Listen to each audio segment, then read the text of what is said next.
नमस्कार, city news मध्ये प्रेक्षकांचं मनपूर्वक स्वागत। आज दिनांक 8 फेब्रुवारी 2026 वार रविवार। बातमीपत्राची सुरुवात करूया सुविचार मायलेने।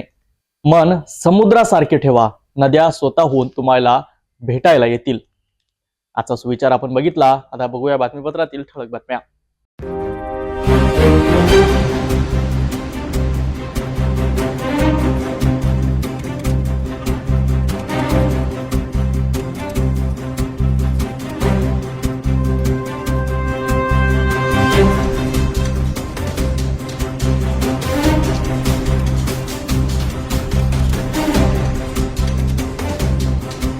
बातम्या बघितल्या। आता घेऊया एक छोटासा ब्रेक। शादी और ब्याह की शुरुआत आराधना साड़ी के साथ।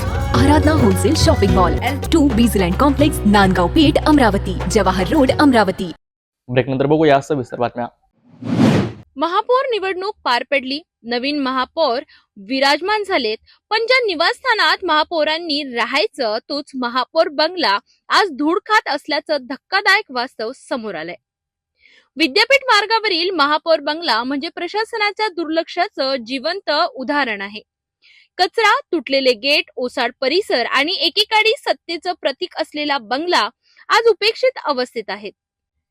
विद्यापीठ मार्गावर असलेला हा महापौर निवासस्थानाचा बंगला 14 फेब्रुवारी 1996 रोजी बांधलेला हा बंगला आज मात्र पूर्णपणे ओसाड आणि धुडकात अवस्थेत आहे। बंगल्याच्या परिसरात सर्वत्र कचराच कचरा पसरलेला दिसतो। मुख्य गेट तुटलेला असून कोणीही आत बाहेर ये-जा करत असल्याचं स्पष्टपणे दिसत आहे। महापौर निवासस्थान असलेला हा बंगला सुरक्षा, स्वच्छता आणि देखभालीच्या दृष्टीने पूर्णपणे दुर्लक्षित राहिला आहे। 8 वर्षांपासून महानगरपालिकेची निवडणूक न झाल्याचा फटका थेट या महापौर बंगल्यालाच बसल्याचं चित्र आहे। महापौर पदावर आता नव्याने निवड झालेली असताना निवासस्थानाची ही विदारक अवस्था प्रशासनावर अनेक प्रश्नचिन्ह उपस्थित करत आहे। दरम्यान उशिरा का होईना प्रशासनाकडून सुशोभीकरणाच्या कामाला संथ गतीने सुरुवात झाल्याची माहिती आहे, मात्र केवळ सुरुवात पुरेशी आहे का, असा सवाल नागरिक उपस्थित करीत आहेत। महापौर पद हे शहराचं मानाचं पद मानलं जातं, मात्र त्याच महापौराचं निवासस्थान जर अशा दुर्दशेत असेल तर प्रशासनाच्या कार्यपद्धतीवर प्रश्न उपस्थित होणं साहजिकच आहे। आता तरी प्रशासन जागं होणार का? महापौर बंगल्याचं सुशोभीकरण केवळ कागदावरच न राहता प्रत्यक्षात पूर्ण होणार का, हे पाहणं महत्त्वाचं ठरणार आहे। नुकतीच महानगरपालिका निवडणूक पार पडली आहे आणि आता भारतीय जनता पार्टीने अमरावती महानगरपालिकेवर आपला शिक्कामोर्तब केलाय। महानगरपालिकेमध्ये जे आहेत अमरावतीमध्ये आता नवे महापौर बसलेले आहेत। श्रीचंद तेजवानी हे भाजपाचे नवीन महापौर आता अमरावतीला मिळाले आहेत। एक नियम असतो, आपल्या सर्वांना माहित आहे की जो महापौर अमरावती महानगरपालिकेमध्ये बसतो त्याला एक प्रशासकीय बंगला दिला जातो, म्हणजेच महापौर बंगला ज्याला म्हणतात। त्या महापौर बंगल्याबाहेर एकंदरीत आपण सध्या उभा आहोत। आपण बघू इच्छिता हा संपूर्ण महापौर बंगला आहे। 4 वर्ष अमरावती शहरामध्ये प्रशासन राज होतं। या संपूर्ण कार्यकाळात अमरावती महानगरपालिकेमध्ये कोणीही सत्तेमध्ये नव्हतं किंवा कोणत्याही पक्षाची सत्ता अमरावती महानगरपालिकेमध्ये नव्हती। अशातच या बंगल्यामध्ये सुद्धा कोणी राहिला नव्हतं। मोठ्या प्रमाणात या ठिकाणी जे आहेत आता या संपूर्ण बंगल्याची परिस्थिती एकंदरीत जर बघितली तर मोठ्या प्रमाणात बिकट झाल्याचं चित्र एकंदरीत पाहायला मिळतंय। गेल्या 4 वर्षापासून हा संपूर्ण बंगला बंद होता, आता उघडण्यात आलेला आहे। नवीन महापौर इथे विराजमान झाल्यानंतर त्यांना हा बंगला जो आहे तो महानगरपालिकेकडून मिळणार आहे। आणि सध्याची परिस्थिती जर बघितली तर मोठ्या प्रमाणात या बंगल्याची बिकट परिस्थिती झाल्याचं चित्र आपल्याला पाहायला मिळत आहे। आणखी 15 ते 20 दिवस या संपूर्ण बंगल्याचं कामकाज सुरू राहणार असल्याचं सुद्धा एकंदरीत यावेळी सांगण्यात आलेलं आहे। मात्र महानगरपालिकेनं गेल्या 4 वर्षापासून एकदाही या महापौर बंगल्याकडे वळून बघितलं नसल्याचं चित्र या ठिकाणी समोर येत आहे। 4 वर्ष झाले प्रशासन राज अमरावती शहरामध्ये होतं। अशा महानगरपालिकेच्या प्रशासकीय इमारती ज्या आहेत त्या स्वच्छ सुंदर ठेवायला नव्हत्यात का, हा मोठा प्रश्न या ठिकाणी निर्माण होतोय। एका इकडे जर बघितलं तर आपल्या अमरावती महानगरपालिकेचे महापौर श्रीचंद तेजवानी हे संपूर्ण अमरावती शहर स्वच्छ करण्याचं स्वप्न दाखवत आहेत। तर दुसरीकडे बघितलं तर आतापर्यंत सुद्धा निवडणूक होऊन सुद्धा आणि महापौर अमरावतीला मिळून सुद्धा त्यांचा बंगलाच आतापर्यंत त्यांच्याकरिता सज्ज झालेला नाही आहे। आणखी 15 ते 20 दिवस या बंगला जो आहे तो सुरळीत होण्याकरता लागणार आहे. आधी या महापौर या बंगल्यामध्ये कधी विराजमान या सर्वांचा वाट आता संपूर्ण अमरावतीकरण पाहत असल्याचं चित्र एकंदरीत पाहायला मिळतंय. कॅमेरामॅन मोहन विश्वकर्मासह मी रोहित कळे, पाहत रहा सिटी न्यूज अमरावती.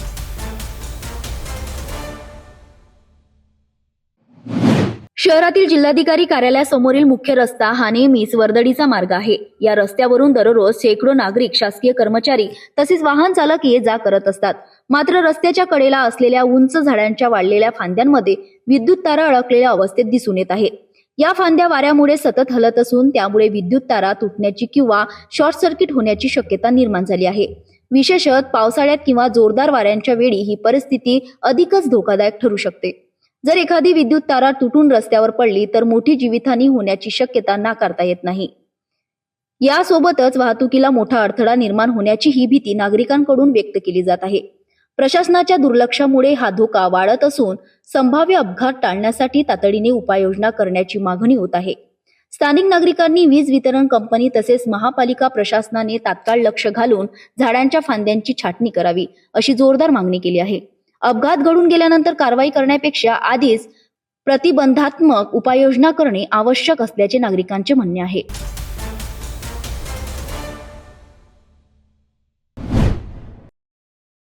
शनिवार रोजी अमरावती शहर गुन्हे शाखेच्या पथकाने नागपूर गेट पोलीस स्टेशन हद्दीत मोठी कारवाई केली. या कारवाई दरम्यान आरोपी अब्दुल सोएब अब्दुल जब्बार वय 22 वर्ष तसेच सईद खान शरीफ खान वय 46 वर्ष दोन्ही राहणार पाठीपुरा अमरावती यांना ताब्यात घेण्यात आले आहे. गुन्हे शाखेच्या पथकाने आरोपींच्या पाठीपुरा येथील राहत्या घरी झडती घेतली असता एकूण 25.5 ग्रॅम MD मेफेट्रॉन हा अंमली पदार्थ जप्त करण्यात आला आहे. या जप्त MDची अंदाजे बाजारभावानुसार किंमत 3,52,500 रुपये इतकी असल्याची माहिती पोलिसांनी दिली आहे. या प्रकरणी आरोपींविरुद्ध संबंधित कलमांखाली गुन्हा दाखल करण्यात आला असून पुढील तपास आणि कारवाई सुरू असल्याची माहिती गुन्हे शाखेच्या अधिकाऱ्यांनी दिली आहे.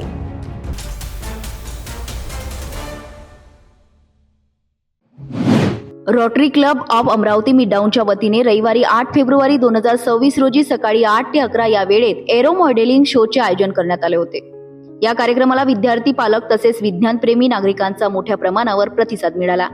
विज्ञान, विमान वाहतूक आणि अवकाश संशोधन क्षेत्राबाबत विद्यार्थ्यांमध्ये उत्स्फूर्तता निर्माण व्हावी या उद्देशाने हा उपक्रम राबविण्यात आला. कार्यक्रमात विविध प्रकारची हवाई मॉडेल्स सादर करण्यात आली. प्रशिक्षकांनी प्रत्यक्ष मॉडेल्स, विमानांची उड्डाणे दाखवत त्यामागील तांत्रिक संकल्पना सोप्या आणि समजण्यासारख्या भाषेत स्पष्ट केल्या. त्या प्रत्यक्ष प्रात्यक्षिकांमुळे विद्यार्थ्यांना विज्ञानाची तत्त्वे अनुभवातून शिकण्याची संधी मिळाली. यावेळी अनेक विद्यार्थ्यांनी मॉडेल्स तयार करण्याची प्रक्रिया, एरोडायनॅमिक्सची मूलभूत तत्त्वे आणि अवकाश संशोधनातील करिअर संबंधीबाबत उत्स्फूर्तपणे प्रश्न विचारले. या उपक्रमामुळे विद्यार्थ्यांमध्ये वैज्ञानिक दृष्टिकोन विकसित होण्यास मोठी मदत होणार असल्याची भावना उपस्थितांनी व्यक्त केली. पालकांनीही अशा प्रकारे शैक्षणिक व मार्गदर्शक कार्यक्रम नियमितपणे आयोजित व्हावेत अशी अपेक्षा व्यक्त केली आहे. अमरावती मिडटाउन से यहाँ सभी का स्वागत करता हूँ, क्योंकि एक ऐसा शो हमेशा रोटरी पहचाना जाता है अपने अच्छे कार्यों के लिए. बच्चों के लिए कुछ ऐसा रखना जिसमें उनको एक एक्सपोजर मिले, एक स्टडी उनकी अच्छी बने, उसी प्रैक्टिकल को देखते हुए जॉब अपॉर्चुनिटीज बच्चों को समझो. हमने एक एविएशन शो यहाँ पे रखा और अमरावतीकर के सभी लोगों का मैं धन्यवाद करता हूँ जिन्होंने यहाँ बढ़ चढ़ के हिस्सा लिया और तहे दिल से शुक्रिया करता हूँ कि आप सब लोग बड़ी संख्या में यहाँ आए. और मैं धन्यवाद करना चाहूंगा मेरे रोटरी के सभी मेंबर्स का, सभी लोगों का जिन्होंने इस कार्यक्रम को सफल बनाने के लिए इतने प्रयास किए हैं. पिछले 1.5 महीने से पूरे रोटरी मिडटाउन के मेंबर सभी लोग, हमारे पास्ट डिस्ट्रिक्ट गवर्नर किशोर जी केडिया, इनके सहयोग और सहायता से हम बहुत अच्छा कार्यक्रम करने में सफल हुए हैं. धन्यवाद. और धन्यवाद भी करना चाहूंगा HOPM और सभी स्पॉन्सर्स का जिनकी मदद से हम ये कार्य कर पाए. धन्यवाद. हम चाहते हैं कि ज्यादा से ज्यादा बच्चे यहाँ प्रोग्राम देखें और उसमें उनसे कुछ ना कुछ सीखें और इसके आगे जाकर वो वायुसेना ज्वाइन करें, ताकि हमारा देश का भविष्य ये नन्हे बच्चों का आज से जाके युवाओं में रहे. इसीलिए हमने यह प्रोग्राम यहाँ अमरावती नगरी में आयोजित किया है, जो कि बड़े बड़े सिटी में आयोजित होता है. वहाँ आज हमने अमरावती में rotary club of Amravati midtown और HOPM के माध्यम से यहाँ प्रदर्शित किया.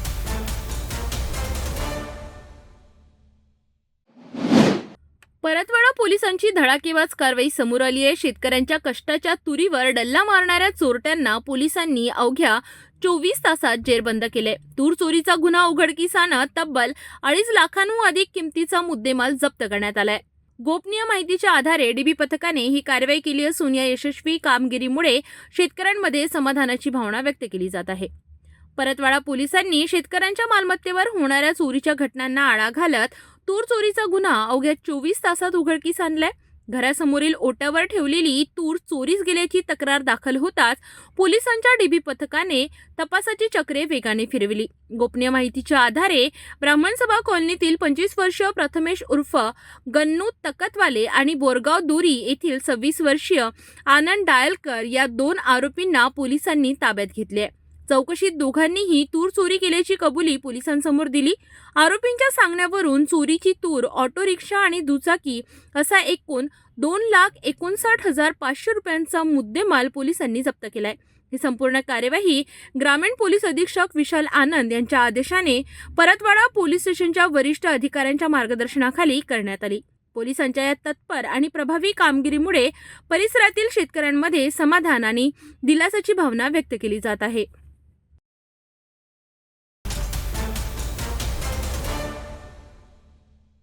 शादी और ब्याह की शुरुआत, आराधना साड़ी के साथ। Aradhana wholesale shopping mall L2 Bijland complex Nandgaon Peth Amravati Jawahar road Amravati. आज रविवार 8 फेब्रुवारी रोजी प्रगट दिनाचा मुख्य दिवस सुरू होताच शनिवारी रात्री 12 वाजल्यापासून श्री संत गजानन महाराज मंदिर परिसरात भाविकांची मोठी गर्दी उसळली आहे.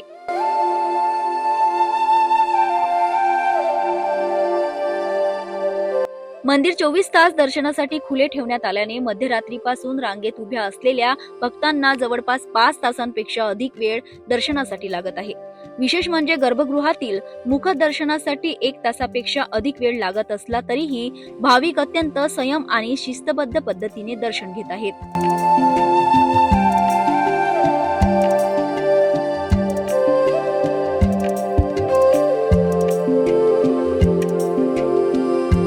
लांबच लांब रांगा, गणगण गणात बोते या जय घोषणाने संपूर्ण शेगाव नगरी भक्तिमय वातावरणात असून पोलीस बंदोबस्तही तैनात करण्यात आला आहे.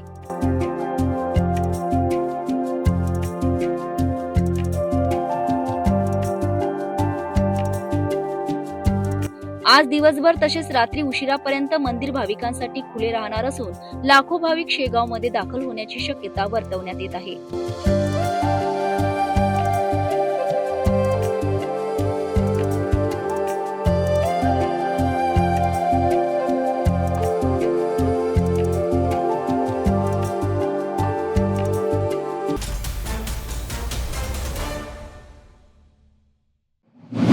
नवीन कॉटन मार्केट अमरावती येथे जय हनुमान श्री संत गजानन महाराज भक्त सेवा समिती यांच्या वतीने श्री संत गजानन महाराजांच्या प्रगट दिन सोहळा भक्तिभावात पार पडला.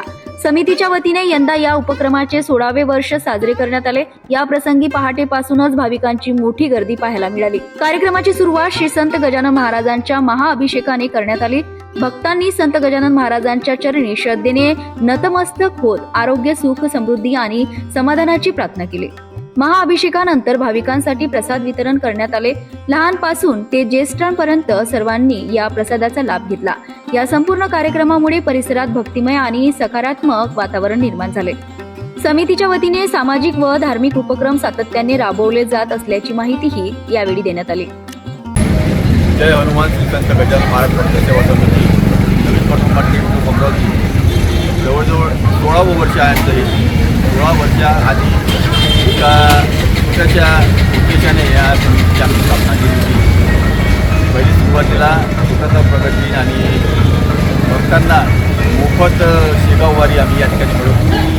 पाहता पाहता आज 16वं वर्ष या ठिकाणी उगवत आहे आणि आजचा मात्र या ठिकाणी वर्षहीभर दर गुरुवारी भव्य दिव्य अशी महाराजांची महाआरती होते. संध्याकाळी जवळजवळ 500 लोक दर गुरुवारी या ठिकाणी महाप्रसाद मिळतात. हे कार्य अविरत चालू आहे. लोकवर्गणीतूनच या ठिकाणी हे कार्य सुरू आहे. त्याशिवाय प्रगती शेगावला धान्य आम्ही पाठवत असतो. दरवर्षी तर श्रावण महिन्याच्या निमित्ताने शेगावला मागील 2 वर्षापासून जवळजवळ आम्ही 1.5 क्विंटल धान्य 150 क्विंटल धान्य आम्ही पाठवलेलं आहे दरवर्षी. यावर्षी 175 क्विंटल, मागच्या वर्षी 175 क्विंटल धान्य आम्ही पाठवलं होतं. असा हा अविरत कार्यक्रम लोकवर्गणी सुरू आहे व दिवसेंदिवस वाढतच आहे. आज उद्याही या ठिकाणी महाप्रसाद आहे. महाप्रसाद जवळजवळ 5,000 लोकांचा आम्ही या ठिकाणी व्यवस्था केलेली आहे. त्यानंतर आज संध्याकाळी 5 वाजता या ठिकाणावर भव्य दिव्य अशी पालखी सोहळा या ठिकाणी होणार आहे. त्या पालखी सोहळ्यासाठी मी नागरिकांना आवाहन करेन की सर्वांनी या ठिकाणी उपस्थित राहून पालखी सोहळ्याची शोभा वाढवावी आणि आपणातर्फेही या महाप्रसादासाठी अवश्य लाभ घ्यावा. आपण सर्वांनी यावं, सर्वांनी इथलं हे कार्य बघावं व याच्याविषयी 2 शब्द आपण नक्की सांगावे की आम्हाला जेणेकरून त्यातून काहीतरी गोष्ट मिळेल. बस एवढं बोलून धन्यवाद.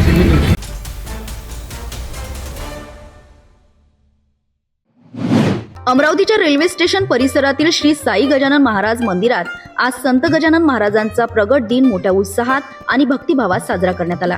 या पवित्र दिनानिमित्त पहाटेपासूनच हजारो भाविक दर्शनासाठी मंदिरात दाखल झाले होते.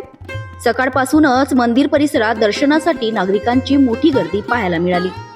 भाविकांनी संत गजानन महाराजांच्या चरणी नतमस्तक होत मनोभावे दर्शन घेतले. या प्रगट दिनानिमित्त मंदिर संस्थानच्या वतीने विविध धार्मिक कार्यक्रमाचे आयोजन करण्यात आले होते. विजयराव राऊत. काय संस्थाचं नाव आपल्या किती वर्षापासून हा सोहळा इथं हा साजरा श्री होतोय? गणेश गजानन साई मंदिर, रजिस्टर नंबर 2268 आणि जवळपास बरेच वर्षापासून इथे महाप्रसादाचे भव्य आयोजन केले जातात. आणि या मंदिराचे जे संस्थापक अध्यक्ष होते स्वर्गीय प्रेमचंदजी हंसार, त्यांचा स्वर्गवास झाला. तरी पण त्यांच्यानंतर आमच्या आदरणीय श्रीमती सिंधुबाई प्रेमचंद हंसवार या अतिशय सर्वांना सांभाळून, मंदिर कमिटीला सांभाळून इथे मंदिराचं सर्व व्यवस्थापन करून महाप्रसादाचं आयोजन करतात. आणि दर गुरुवारी इथे प्रसाद दिला जातो भक्तांना आणि सर्व सेवेकरी आपली प्रामाणिक सेवा देतात. आयोजन आपलं सकाळपासून मंदिराचा अभिषेक झाला, होम हवन झालं. सकाळपासून अभिषेक, होम हवन आणि विशेष पूजा अर्चना करण्यात आली. तसेच भाविकांसाठी महाप्रसादाचेही आयोजन करण्यात आले होते. कार्यक्रम सुरळीत पार पाडावा यासाठी मंदिर प्रशासन आणि स्वयंसेविकांनी योग्य नियोजन केले होते. शिस्तबद्ध दर्शनासाठी व्यवस्था करण्यात आल्याने भाविकांनी समाधान व्यक्त केले. संत गजानन महाराजांच्या नामस्मरणात संपूर्ण परिसर भक्तिमय झाला होता. जय गजानन. माझं नाव वैशाली संजय जाजू. आम्ही दर गुरुवारी सेवा देतो इथे आणि खिचडीचा प्रसाद असतो ते आम्ही 10-10:30पर्यंत 11पर्यंत भक्तांना सगळ्यांना सेवा देतो. आणि आजच्या प्रगट दिवसाचा आमचा एवढा आनंद आहे की आमचा एवढा उत्साह आहे की महाप्रसाद आणि सकाळपासून आम्ही कालपासून परवापासून इथे आमची सेवा देत आहे आणि खूप आम्हाला आनंद होत आहे. अभिषेक आणि होम हवन पूजा आणि सगळ्या भक्तांची सेवा आणि हे करू.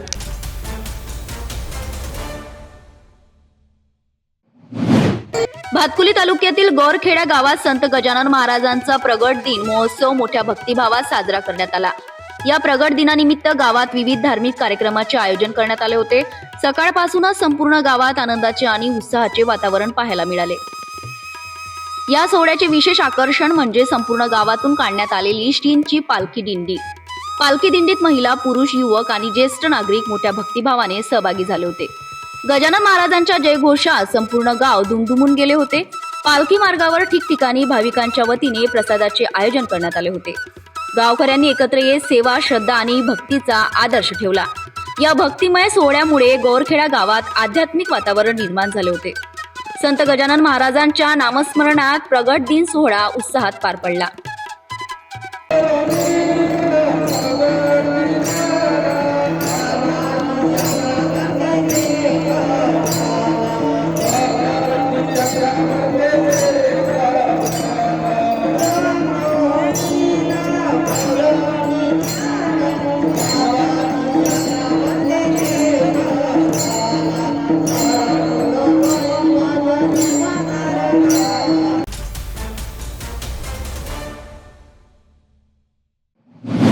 रेवसा अमरावती येथील श्री गुरु गजानन धाम येथे रविवार दिनांक 1 फेब्रुवारी ते 8 फेब्रुवारी 2026 या कालावधीत श्री भागवत महापुराण कथा निरूपणाचे आयोजन करण्यात आले होते. माघ शुद्ध पौर्णिमेच्या पवित्र दिवशी या धार्मिक सप्ताहाचा शुभारंभ झाला, तर माघ कृष्ण सप्तमीला सप्ताहाचे समारोप करण्यात आले.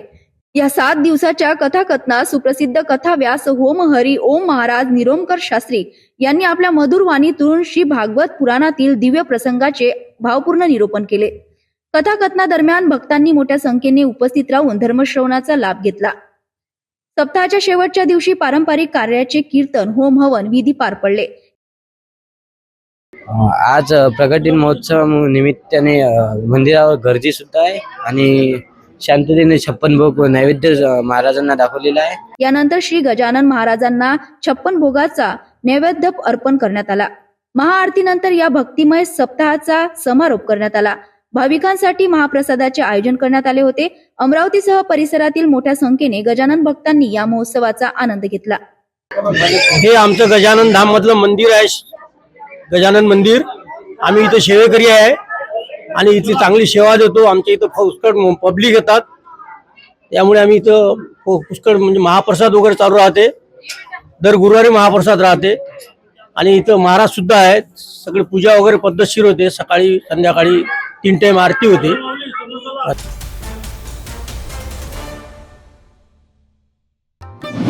अमरावती शहरातील देवरकर नगर येथील श्री संत गजानन महाराज बहुउद्देशीय संस्थेच्या वतीने संत गजानन महाराजांच्या प्रगट दिनानिमित्त भव्य धार्मिक देखाव्याचे आयोजन करण्यात आले आहे. या निमित्ताने राजापेठ ते नवातेकडे जाणाऱ्या मुख्य मार्गावर उज्जैन येथील प्रसिद्ध महाकालेश्वर मंदिराचा आकर्षक देखावा उभारण्यात आला आहे. महाकालेश्वर मंदिराच्या प्रतिकृतीमुळे संपूर्ण परिसर भक्तिमय वातावरणाने भारावून गेला आहे. हा देखावा पाहण्यासाठी आणि दर्शनासाठी पहाटेपासूनच भाविकांची मोठी गर्दी होत आहे. नागरिकांनी कुटुंबासह येत या देखाव्याचा मनोभावे आनंद घेतला. संत गजानन महाराजांच्या प्रगट दिनानिमित्त शहरात विविध धार्मिक उपक्रमांचे आयोजन करण्यात आले आहे. संस्थेच्या वतीने दरवर्षी सामाजिक व धार्मिक कार्यक्रम राबवले जातात. या देखाव्याचे आयोजनांसाठी संस्थेचे पदाधिकारी आणि कार्यकर्त्यांनी परिश्रम घेतले आहेत. भाविकांसाठी योग्य नियोजन आणि सुरक्षिततेची व्यवस्था करण्यात आली आहे. संत गजानन महाराजांच्या जयघोषात संपूर्ण परिसर दुमदुमून गेला आहे.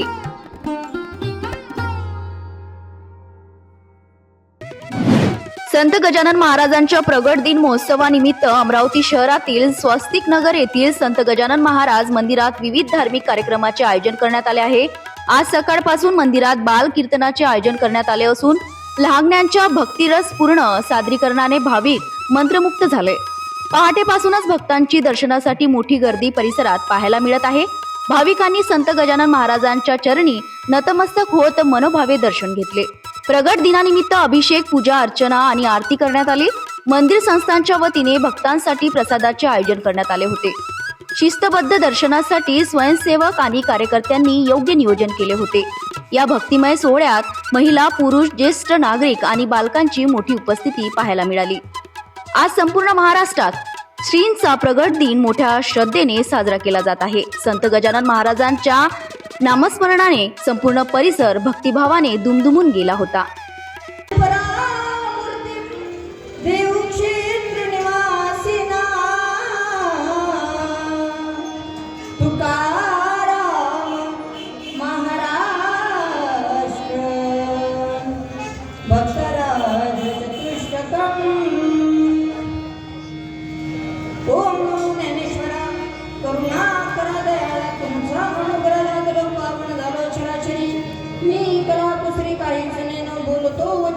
भाविका विठ्ठल विठ्ठल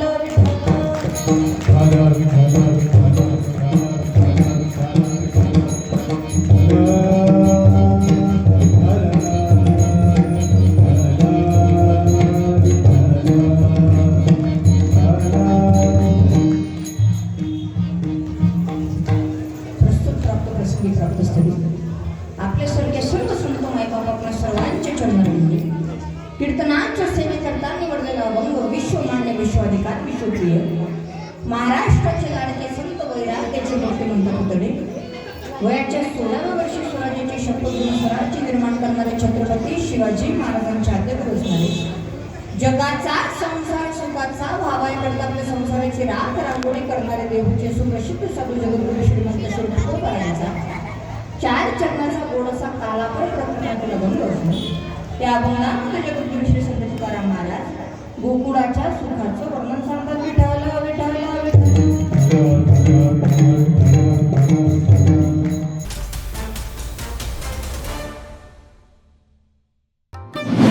विलासनगर येथील नवयुग मंडळाच्या प्रांगणात श्री संत गजानन महाराज सेवा समितीच्या वतीने 6 फेब्रुवारी ते 8 फेब्रुवारी 2026 या कालावधीत श्री संत गजानन महाराजांचा 148वा प्रगट दिन सोहळा भक्तिभावात पार पडला। या 3 दिवसीय कार्यक्रमात विजय ग्रंथ महापारायण सोहळा तसेच संत गजानन महाराजांच्या पादुकांचे दर्शन भाविकांसाठी खुले करण्यात आले होते। सकाळपासून रात्री उशिरापर्यंत मोठ्या संख्येने भाविकांची उपस्थिती लावत गजानन महाराजांच्या चरणी श्रद्धा अर्पण केली।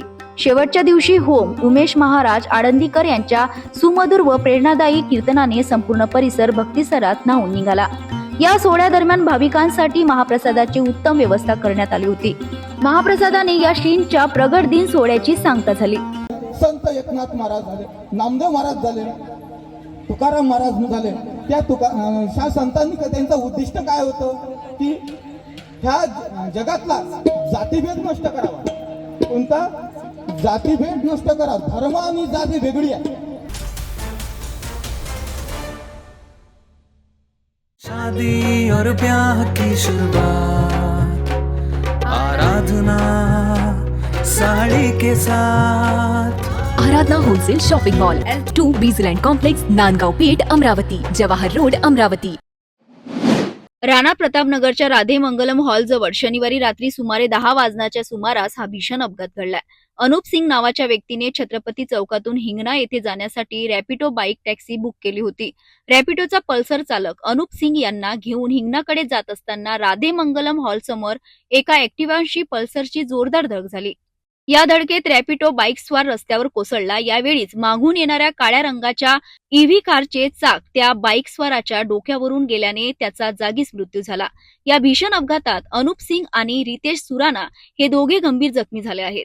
घटनेची माहिती मिळताच प्रदीप चौधरी यांनी तात्काळ मदत करत जखमींना खामला चौकातील खासगी रुग्णालयात दाखल केले। दरम्यान प्रतापनगर पोलीस ठाण्याचे वरिष्ठ पोलीस निरीक्षक पंकज बोंडसे आणि त्यांच्या पथकाने घटनास्थळी पंचनामा करून मृतदेह शवविच्छेदनासाठी पाठवला आहे। मृत रॅपिडो बाईक स्वाराची ओळख अद्यापही पटलेली नसून पोलीस पुढील तपास करत आहेत।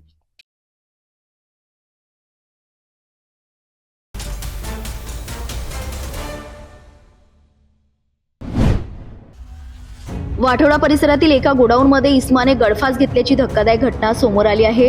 या घटनेत किसन पंधरे वय 55 वर्ष राहणारा वाघोली यांचा मृत्यू झाला आहे। मिळालेल्या माहितीनुसार किसन पंधरे हे वाघोली येथे वास्तव्यास होते आणि वाठोडा नजीक असलेल्या एका गोडाऊनवर काम करत होते। दरम्यान गोडाऊनमध्ये ते बेशुद्ध अवस्थेत आढळून आल्यानंतर परिसरातील नागरिकांनी तात्काळ पोलिसांना माहिती दिली। घटनेची माहिती मिळताच मंगरुळ दस्तगीर पोलीस ठाण्याचे पथक घटनास्थळी दाखल झाले। पोलिसांनी पंचनामा करून मृतदेह उत्तरीय तपासणीसाठी पाठवला आहे। मृत किसन पंधरे यांच्या पश्चात 2 मुली, 1 मुलगा तसेच नातवंडांसह मोठा परिवार आहे। त्यांच्या आकस्मिक निधनाने कुटुंबावर दुःखाचा डोंगर कोसळला असून परिसरात शोककळा पसरली आहे। या घटनेमागील नेमकं कारण अद्यापही स्पष्ट झालेलं नसून मंगरुळ दस्तगीर पोलीस या संपूर्ण प्रकारचा पुढील तपास करत आहेत।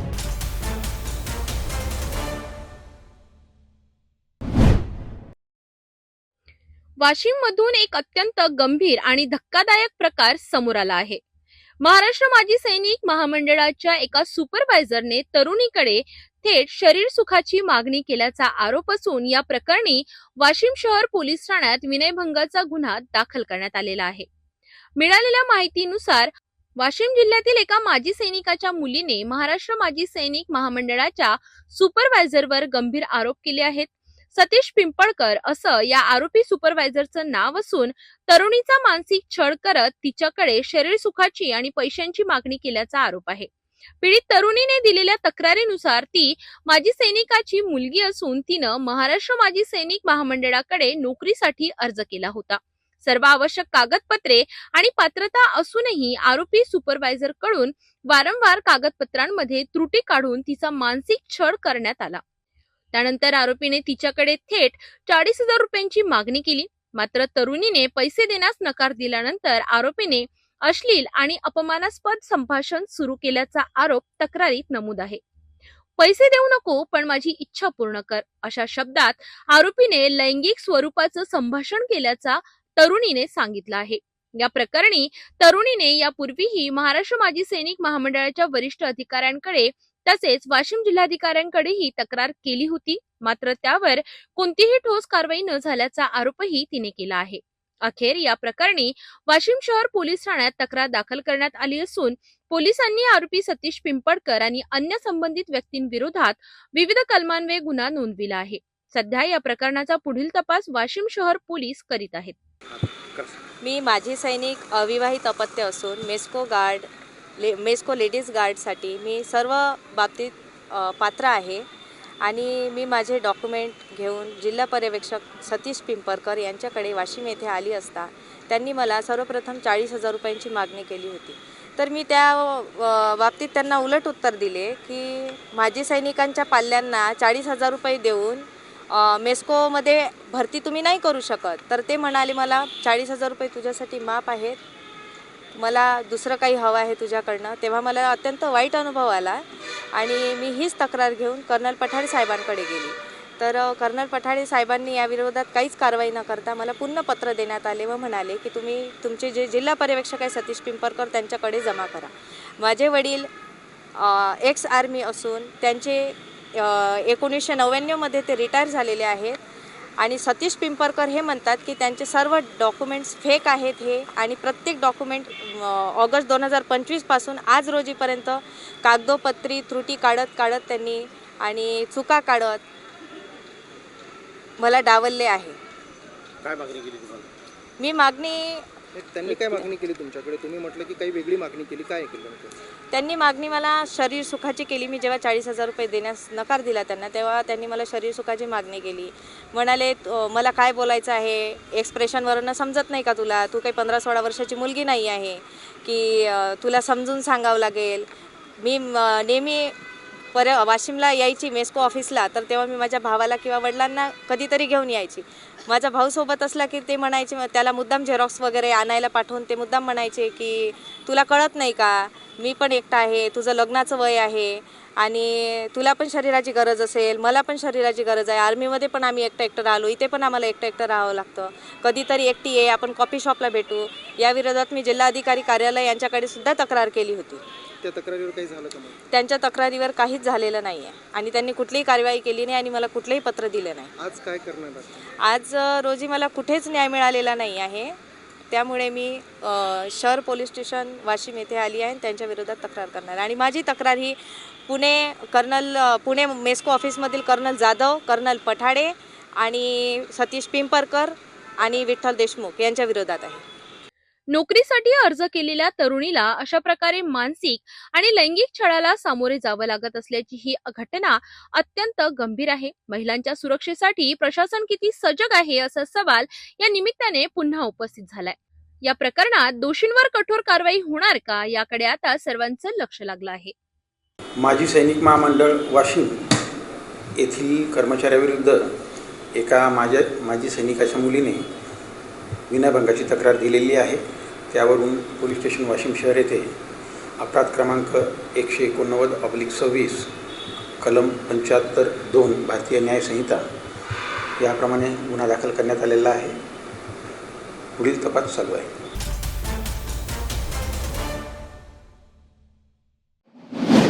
नागपूर शहरातील यशोधरा नगर पोलीस ठाण्याच्या हद्दीत NDPS पथकाने अंमली पदार्थ तस्करांविरोधात मोठी धडक कारवाई केली आहे. शनिवारी वांजरा लेआउट बिलाल नगर परिसरात संशयित हालचाली करणाऱ्या एका व्यक्तीवर पोलिसांनी पाळत ठेवली होती. संशयित आरोपी आदिल शेख करीम शेख हा आपल्या प्रवासी ऑटोमधून उतरून घरासमोर सफेद रंगाची बोरी घेऊन जात असताना पोलिसांच्या नजरेत आला. घटनास्थळी 2 पंचांना बोलावून झडती घेतली असता 4 किलो 129 ग्राम गांजा, एक प्रवासी ऑटो, एक मोबाईल फोन असा एकूण 3,13,225 रुपयांचा मुद्देमाल जप्त करण्यात आला. चौकशीत आरोपीने हा गांजा अतिक रफिक खान राहणारा बिलगाव नागपूर याच्याकडून आणल्याची कबुली दिली आहे. सध्या हा आरोपी फरार असून त्याच्या शोधासाठी PSI पुन्नावर व पथक तसेच युनिट 5 चे PSI कदम व त्याचे पथक असे स्वतंत्र पथक रवाना करण्यात आले आहे.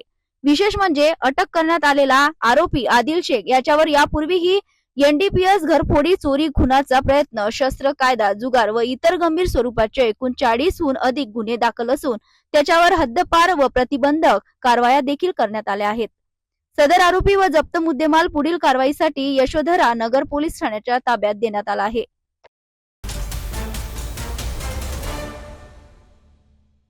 जाता पुन्हा एकदा आजच्या ठळक बातम्या.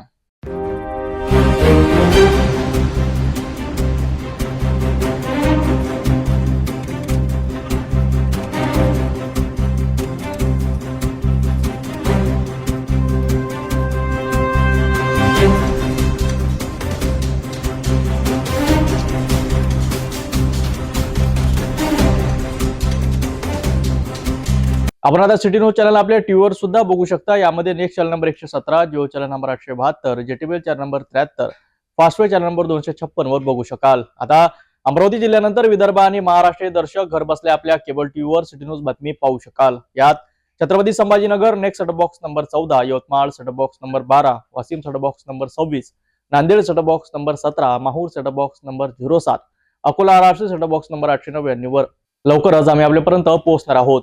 जर आपल्या टीव्हीवर सिटी न्यूज चॅनल दिसत नसेल तर आपण आपल्या केबल ऑपरेटरशी संपर्क करावा. सिटी न्यूज केबलच्या व्यतिरिक्त युट्यूब, फेसबुक, इंस्टाग्राम आणि ट्विटरवर सुद्धा बघू शकता. याकरिता सोशल मीडिया अकाउंट सबस्क्राईब करा, फॉलो करा, लाईक करा. युट्यूब अकाउंट सबस्क्राईब करण्याकरिता सबस्क्राईब बटनला क्लिक करा आणि बेल आयकॉन दाबायला विसरू नका, कारण सर्वात आधी समाचार आपल्यापर्यंत पोहोचणार आहेत. तसेच सिटी न्यूजचे फेसबुक पेज लाईक करा, इंस्टाग्राम आणि ट्विटर हँडल फॉलो करा. आपण व्हॉट्सअपवर सूचना देऊन सुद्धा न्यूज प्राप्त करू शकता. व्हॉट्सअप नंबर खाली स्क्रीनवर येत आहे. ही बातमी तर एवढ्यावरच थांबूया. पुन्हा भेटून घडामोडी सोबत. नमस्कार. हर खबर पर पैनी नजर, हर मुद्दे पर सटीक वार, यही है सिटी न्यूज की पहचान. जहाँ सच्चाई की आवाज दबाई जाती है, वहाँ सिटी न्यूज उठाता है सवाल. हर स्क्रीन पर, हर प्लेटफॉर्म पर हमारी मौजूदगी बोलती है. सिटी न्यूज हमेशा सच के साथ.